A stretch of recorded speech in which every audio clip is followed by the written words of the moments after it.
세 번째 단원 수열 극한에서 대소 관계 보도록 하겠습니다. 수열 극한에서 대소 관계는 함수 극한하고 똑같아요. 이쪽 내용은 다른 게 하나도 없습니다. 다시 한번 복습한다 생각하고 보도록 할게요. 수렴하는 두 수열, AN도 BN도 수렴한다라는 전제에서부터 출발을 할게요. AN, BN 수렴합니다. 그럴 때 모든 자연수 N에 대해서 수열이 항상 모든 값이 BN의 모든, 여기 리미트 개념은 아니죠. 모든 수열 값이 BN이 AN보다 크거나 같다면 얘가 수렴을 할 건데 단 한 번도 AN은 BN을 이긴 적이 없죠. 그렇다면 이 극한값 또한 당연히 알파가 베타를 이길 수는 없는 거죠. 역전할 수는 없으니까 작거나 같다라는 형태가 될 것이다. 뭐 당연한 사실이겠죠. 그 다음 수열 CN이 있는데 CN이 어떤 형태인지는 잘 모르겠지만 AN, BN이 지금 수렴하는 형태인데 얘도 수렴하고 얘도 수렴한데 해요. 그런데 수렴값이 같다면 얘도 원래는 알파 베타인데 얘가 알파로 수렴하고 얘도 알파로 수렴한다면 중간에 끼어있는 이 CN은 당연히 따라갈 수밖에 없겠죠. 수열은 그래프 형태가 곡선이 아니라 점의 형태로 나타나지만 함수 극한에서 본 거랑 좀 비슷하게 좀 곡선적인 그래프로 한번 생각해 볼게요. 수렴하는데 같다라고 하면 n이 이렇게 진행함에 따라서 AN의 값은 AN의 수열이 이렇게 가고요. 극한. 항상 AN이 BN보다 작다라고 했습니다. 그래서 AN은 이런 형태로 변하게 되고 그 다음 BN은 수렴값이 같으니까 요렇게 뭐 달라붙는 느낌으로 그려볼까요? 이런 형태인데 CN이 여기 중간을 항상 요렇게 직선으로 굳이 그릴 필요는 없으니까 CN은 요 사이를 이런 형태로 지나가는 수열이 있다면 얘는 극한값이 CN이 알파랑 같을 수밖에 없겠죠.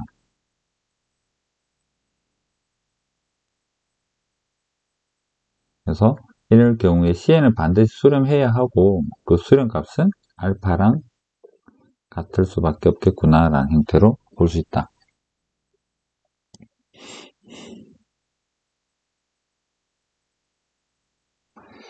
그 다음에 다른 생각도 한번 해봅시다. 이게 알파가 같지 않으면 어떻게 될까? 이런 것도 한번 생각해 볼까요? 리미트 B에는 베타로 수렴하고 리미트 A에는 알파로 수렴하는데 C에는 이 중간에 끼어있다 생각을 합시다.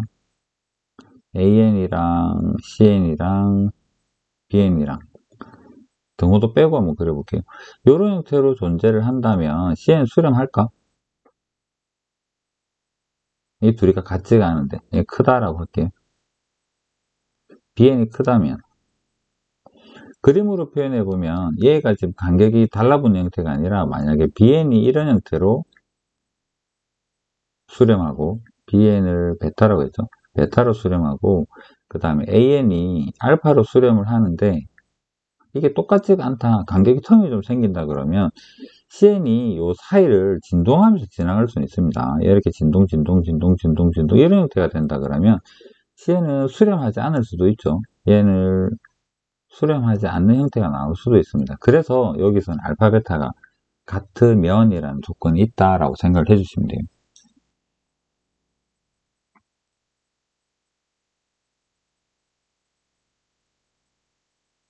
저만 나오고 싶은 게 이 책에서 등호를 넣고 설명을 하고 있는데 등호를 빼고 다시 한번 생각을 해보면 여기다 적어볼까요? 3번 이렇게 해볼까? AN이랑 CN이랑 BN이랑 등호가 없는 형태인데 그래도 이런 상황이어도 리미트 AN이랑 얘가 알파가 될 때 리미트 BN이 같은 형태로 수렴할 수는 있습니다. 수열이 항상 BN이 크다고 해서 뭐 얘가 차이 나야 되는 건 아니니까 위에 그림처럼 똑같은 값으로 수렴하는 이런 형태는 나올 수가 있는 거죠.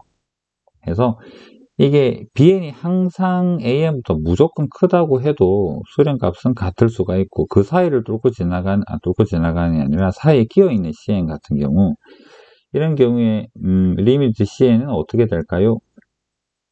라고 한다면 요거 마찬가지입니다.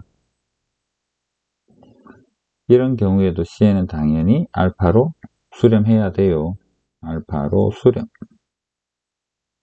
하고 싶은 이야기는 등호가 없어도 성립한다는 이야기입니다. 요 관계식이 등호가 없어도. 요거 그림 그대로 갖다 써도 상관없어요. BN이 AN한테 단 한 번도 역전당하지 않았고, AN이 단 한 번도 BN을 이긴 적이 없는 이런 수열이어도 CN이 요 사이를 요렇게 뚫고 지나가면, 그리고 극한이라는 것은 도착 지점이 아니라 다가가는 값에 대한 이야기이기 때문에 BN도 알파로 다가가고 AN도 알파로 다가갈 수 있습니다. 그래서 이런 경우에도 등호가 없어도 이 말은 성립한다. AN이 알파로, 그 다음 BN이 알파로 이런 형태로 수렴한다면 CN도 당연히 알파로 수렴해야 돼요. 등호 없어도 성립한다라는 거. 그거까지만 기억합시다. 저 책의 예제에서 표현하는 실전 문제 한번 보도록 하겠습니다. 모든 자연수 n에 대해서 지금 얘가 큰지 따져봐야 될지도 모르겠는데, 책에서 얘가 크거나 같다 했으니까 큰 값다 합시다. 크다 치고, 그 다음에 AN이 요 사이에 끼어 있대요. 항상 요렇게 생긴 그래프랑 요렇게 생긴, 그래프가 아니라 값이랑 요렇게 생긴 값이랑 여기에다가 n에다가 뭘 집어넣든지 간에 모든 자연수에서 항상 저 부등식이 성립을 한다는데, 그렇다면 리미트 있지만 한번 더 적읍시다. 얘가 극한이 1차니까 최고참 개수만 보는 게 얘가 5가 되는 형태가 되고, 그 다음에 리미트에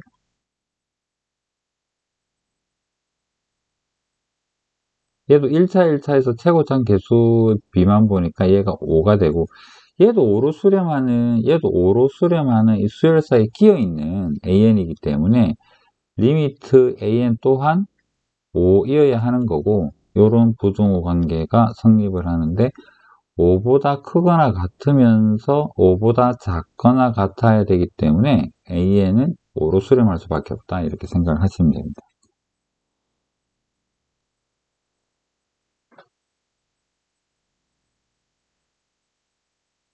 간단한 필수 예제 보면 리미트 AN 물어봤죠. 그러면 당연히 A만 남기고 얘를 넘기고 싶을 텐데, 양변 N제곱 플러스로 나누게 되면 N제곱 플러스 1, 9N제곱, 그 다음에 등호가 없고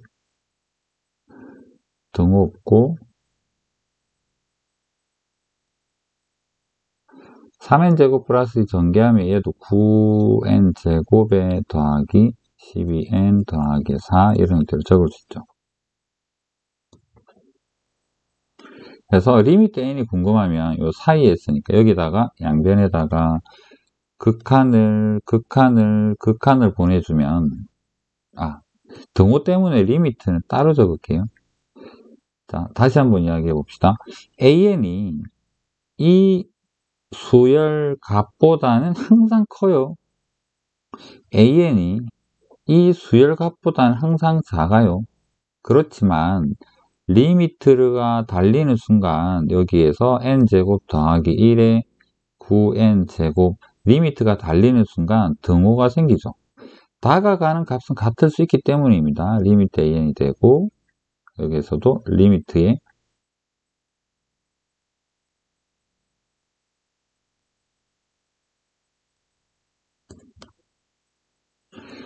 수열에서의 AN은 단 한 번도 얘한테 진 적이 없고 얘한테 이긴 적이 없는 상황이지만, 리미트 하면 등호가 생긴다라는 거. 다가가는 값은 같을 수가 있다. 요거 극한 구해보면 얘 9고요.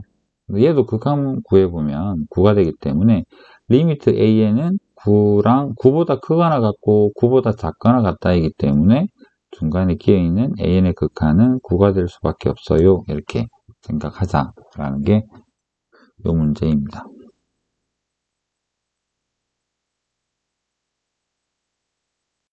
문제 10번. 자, 리미트에서 분자에 있는 사인의 n세타는 n 덕분에 수열의 모습을 띠고 있지만 우리는 세타를 모르겠습니다. 상수라고만 알려졌죠. 결국 얘는 n에 1, 2, 3, 4 대입하게 되면 어떤 값이 될지는 모르고 몇 번 만에 돌아올지는 모르겠지만 얘는 왔다리 갔다리 하는 진동하는 형태를 띠고 있을 거고, 얘는 무한대로 점점 커지게 되는 무한대로 발산하는 형태를 띠고 있죠. 자, 이런 경우에는 진동하는 값에 대해서 범위를 먼저 좀 설정을 해보면, 사인은 n에 뭐가 들어가든지 간에 세타가 뭐가 되든지 간에 사인은 항상 마이너스 1에서부터 사인의 n세타는 1 사이에 있습니다. 그걸 얘를 나누자라는 얘기죠. 양변, 얘 양수죠. 1 더하기 n제곱이니까 양수입니다. 그래서 여기에도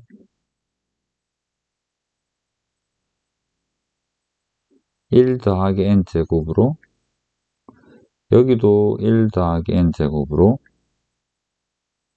여기도 1 더하기 n제곱으로 이렇게 나누게 되면 우리가 원하는 식의 형태가 나오게 되고, 얘는 등호가 있지만 아까 처음에 있든 말든 상관없이 여기를 리미트를 보내게 되면 요거 극한값이 얼마가 되느냐면 무한대분의 마이너스 1이니까 0으로 가죠.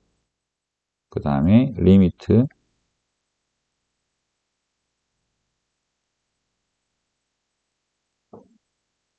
얘도 무한대분의 1이니까 얘도 0으로 가죠.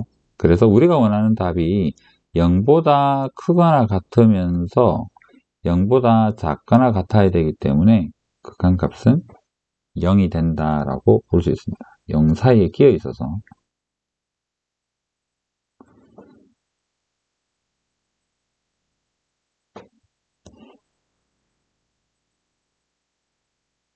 이쪽 내용은 쉽죠. 첫 번째 단어는.